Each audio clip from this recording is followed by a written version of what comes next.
Greetings, seekers of alternative truth and collectors of six-year inconsistencies. Welcome to a new episode of the Twilight Zone of the Fourth Transformation, where physics, ethics, and short-term memory bend to the whims of the presidency. Get ready for a dose of acidic reality, because today we're going to talk about how yesterday's poison is today's medicine. You already know that here we don't analyze politics. Instead, we perform an autopsy on it without anesthesia while we laugh at the corpse. We're immersed in the wonderful world of continuity with change, that slogan that seems like it was designed by an advertiser who hates their client. It turns out that our shiny new inept president, Claudia Scheinbaum, has decided that fracking, that satanic method which the Macaspana donkey swore up and down he would never touch because it polluted both the soil and the subsoil, is now the cornerstone of our energy sovereignty. In a plot twist, it turns out that importing 65% of our gas from Texas wasn't sovereignty. It was simply administrative laziness disguised as coffee shop environmentalism. But it appears that fracking is also gaining strength within the Maroon Party itself. Besides, here we don't buy into the story of Mexican humanism and the poor come first without first running it through a counterfeit bill detector. Adjust your moral compass, because today we're going to navigate the swampy waters of Mexican politics. We're going to see a story, a transformation that even Ovid wouldn't have dreamed of. From steering a wheel to steering the nation's budget. Let's get to it.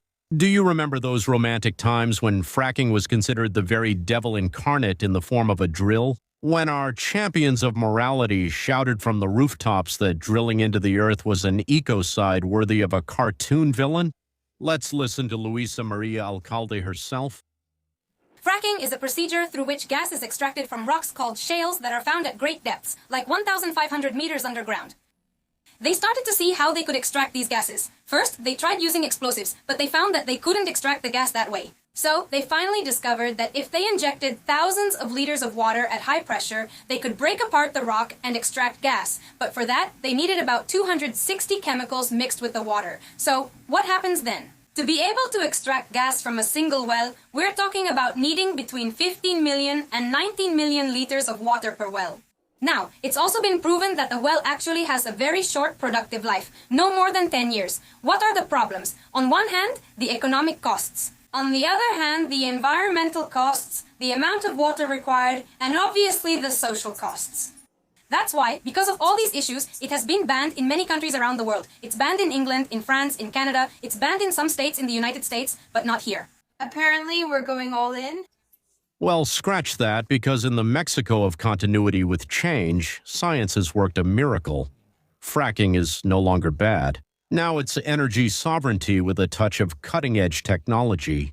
Our brand new maid of well-being, Claudia Scheinbaum, who in her spare time when she was in the opposition, used to retweet Pope Francis to say that fracking was an offense to creation, has now decided that it's actually okay. It's not that she wants to, the possibilities just need to be analyzed. You know, that phrase politicians use when they've already signed the contract under the table, but they need a committee of academics to clean up their image at the morning press conference. It's touching to see how the past chases officials faster than a coupled debt collector. In 2013, Scheinbaum was sharing videos titled Fracking Hell and accusing the PRI of ecocidal techniques.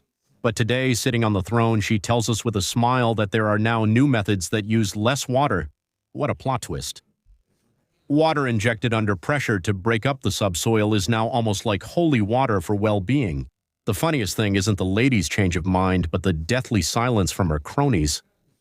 Where is Epigmenio Ibarra, the one who used to denounce corporate greed for pushing fracking in the Huasteca? Now it seems like he has a lump in his throat, or maybe he ran out of data to post on his social media. And what about El Fiscon? Where are his cartoons where fracking was death itself? Now they should be kept in the Museum of Ironies. This is where the academics step in, either to help or to be sacrificed, depending on your view. To make the stunt look less crude, the Servantific brought in the presidents of UNAM, Poli, and UAM. She lined them up there so they could serve as a human shield against reality. The argument is sovereignty. It turns out that since we depend so much on foreign gas, now it's okay to break the land. What used to be a massacre of the territory is now a patriotic necessity. but be careful about questioning it. If a journalist dares to ask about the 10,000 wells that are needed and the social conflicts this causes, President Cháchez switches to her usual scolding teacher mode that we've already gotten used to. "You're jumping to conclusions," she snaps back, while she swears up and down that she won't bring in multinational corporations.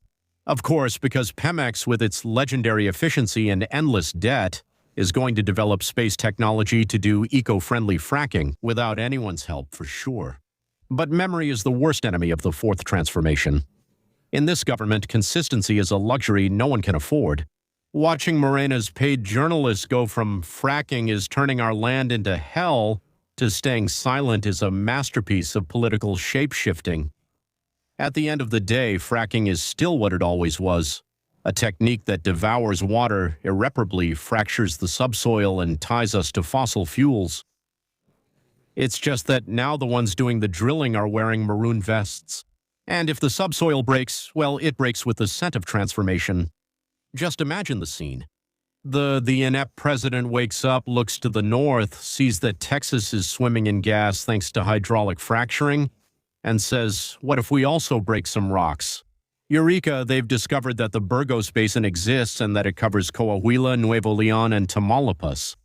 What a joy to see that after years of dogmas and violence, and Tamaulipas. Finally, someone realized that geopolitics is measured with León and Tamaulipas. Nuevo, and that it covers Coahuila, Nuevo León, Tamaulipas.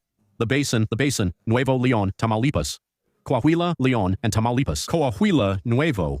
The solution comes with its dose of scientific committees and dialogues with communities. You know, that elegant way of saying they're going to take 3 years to decide what kind of water they're going to inject. But let's get to the political fracking, because the real show, the kind those of us who love high-level gossip enjoy, isn't underground. It's in Morena's offices. There's a political fracking with an uncertain outcome. Doña Claudia is starting to slam her hand on the table, and guess who's the main one affected? Brother Lalo with that stuffed pepper nose of his, Andrés Manuel López Beltrán. In other words, Andy, who doesn't like to be called Andy. It seems that Claudia doesn't find it so funny anymore that Andy and his entourage, led by the current leader Luisa Maria Alcalde, already have the candidacies for the 17 governorships in the coming years locked down. The order in the National Palace is clear. Don't humiliate Luisa Maria. Let her save face, but have Citlali start operating right away. It's the classic, "I'm not firing you, but I've already put your bags by the door and changed the lock." And as if the internal war wasn't enough, they're taking away Andy's favorite toys. The SAT, that enforcement arm which, under the command of Martinez Dañino, a very close friend of Brother Lalo, was used to pressure those who didn't fall in line, is about to change. There's a rumor about the arrival of a serious, technically minded woman. Who knows, we'll have to wait and see.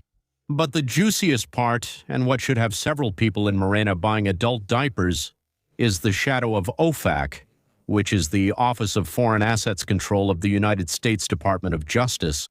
The case of Attorney Pinilla, linked to criminal groups that the Americans call terrorists, and surprise, surprise, who do you think is involved as well?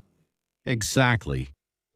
Linked to Andy's network, and it's a ticking time bomb. In Texas, they already have the complete map of the Andy network, the one that handled billions in Pemex contracts through frontmen and lucky drivers. What a marvel of social mobility. From driving a truck to handling contracts worth 100 billion pesos. That's meritocracy of the fourth transformation. And this gossip is really good. Here it comes. Who says there's no social mobility in Mexico? That's a lie. Anyone who says the Mexican dream doesn't exist just doesn't know the story of Javier Núñez López, another miracle of the fourth transformation. Imagine a man whose greatest professional achievement 3 decades ago was not speeding over speed bumps and keeping the car clean for the López Beltrán family. Yes, we're talking about the former driver and personal assistant of the royal lineage of Palenque. But since in this country talent is rewarded, and by talent I mean knowing how to keep secrets, kiss ass, and sign wherever you're told, our dear Javier went from cloth seats to the marble offices of Pemex. And don't think he just went there to make copies. No, no, no. The man became the deputy director of procurement. An elegant way to say the guy with the golden pen. They say that learning comes with pain, but in the case of Núñez López, the signature comes with cash. This distinguished official has put his signature on contracts totaling more than 100 billion pesos. What stamina in that right hand. Almost all of those contracts, interestingly, ended up in the hands of Andy's friends. Do you see where this is going? It's fascinating to see how meritocracy works in the Olympus of Tabasco. If you were loyal by carrying the grocery bags or driving the Jetta, destiny has a position ready for you where you're in control. The dark money that transformed a civil association of Republican austerity into the hegemonic party that now gives us Tolly every morning. But Uncle Sam has other information. Because, as my mother says, God doesn't grant whims or straighten hunchbacks. It turns out that the gringos, those annoying neighbors who don't understand the sovereignty of doing business under the table, have started snooping around.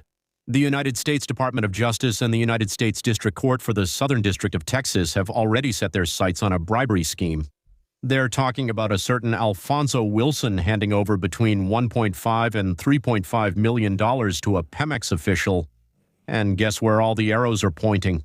Bingo, towards our star driver. In Houston, people don't believe there's no more corruption. Over there, prosecutors have the strange habit of following the money trail, the kind that gets lost here in Mexico among yellow envelopes and contributions to the movement. The case file is a gem of cynicism. With the blessing of Andy López Beltran and the strategic planning of Daniel Azaf, the head of the aid team who seems to be omnipresent, more than 20 strategic figures were placed in the sector. Imagine it's like a game of Monopoly, but with real oil wells and your tax money. Want examples of the driver's efficiency? He signed a contract for 15 billion pesos for a ship that doesn't work, benefiting a company linked to Daniel Azaf's cousin, to Baker Hughes. Yes, the same ones from the gray house of brother Lalo Mayer, the chubby Jose Raton. Núñez López awarded them contracts worth 23 billion in just 10 months. But wait, there was also love and money for the family, with contracts that ended up involving Felipa Obrador Olan. One would innocently say, well, with such a record, they must already be under investigation in Mexico. Poor fools, here justice is a revolving door. When the 6-year term of the old man Patas Meadas ended, where do you think they took this team of experts in making funds disappear? To Infonavit. Under the leadership of Octavio Romero, another Tabascan. Interestingly enough, Javier Núñez López is now the operations director at the Housing Institute. Because, of course, after leaving Pemex in technical and moral ruin, the most logical thing is to put them in charge of the money for Mexican workers' homes. Especially now that Claudia has given them permission to build and sell houses directly. How convenient, don't you think? Well, that's how we end the week, with the perfect manual on how to eat your own words with a pinch of arrogance and a side of alternative facts. Fracking is underway. The rocks are breaking, alliances are breaking, and above all, the illusion that this was a unified government is breaking too. Claudia is trying to build her own administration, but the party still reeks of Chipolín tamales and family legacy. And we also have the beautiful story of a man who shows us that to succeed in today's politics, you don't need a PhD in economics. You just need a good sense of how life works, the know-how to drive the boss's car, and a steady hand when it's time to split the loot. Don't worry about earthquakes or contaminated water. As long as the narrative remains intact, the country is doing great. You know I use sarcasm to raise awareness, but from now on I'll also be reminding you that it's time to stop with the complaints and whining that go nowhere. Mexico doesn't need spectators, it needs protagonists. The solution is all of us, and no one is going to come rescue us if we don't light the fuse ourselves today. This regime is sucking the life out of our country, and it's killing the future of our families. So the line has been drawn and there's no middle ground. It's Mexico versus Morena. I'm doing my part. What about you? Wake up, share this video, and I'll see you in the next battle because this war is just beginning. I'll read your comments. See you on Monday. Have a great weekend. Remember that you can make your donations via PayPal. You can find the information in the comment box. Thanks to you, this channel stays active. It's very important to subscribe, like, and press the bell to receive notifications every time there's new content. Thank you.